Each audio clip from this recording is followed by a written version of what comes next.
Finishing move nga ba talaga yan? Pag-iwang-gewang lang naman ang ginagawa niya dyan. Tatapusin ko ng paghihirap mo dito sa kanang ito!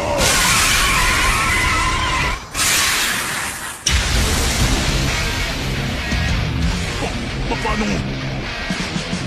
Bigla na lang siyang tumigil. Lagot! Hindi ko na mapigilan!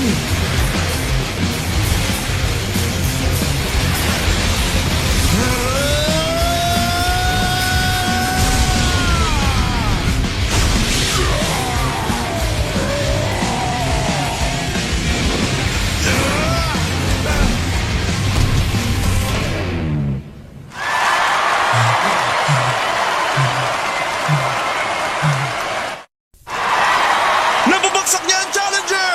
Akala natin, magpapakawala ng isa pang counter ang Challenger. Pero bigla siyang binawian ng champion at napabagsak siya sa canvas. Nagawa niya. Ang anti-dempsey technique. Yoy! Nagawa ng bata. Balik muna sa neutral corner. Nagpakawala siya ng isang matinding suntok, sapat para pabalik na rin ang laban. Halos lindulin ang kanda sa lakas. Narinig ng buong arena ng tumama. Nanlamig ako doon. Ako mismo naramdaman ko ang lakas ng Dempsey roll technique. Tinigil niya lang sa kalagitnaan at lalo pang lumakas nung itinuloy niya. Hindi na isang biro ang pinsala na ganyan. Kahit ako, kinilabutan din. Kaya niya palang baguhin ang timing nun.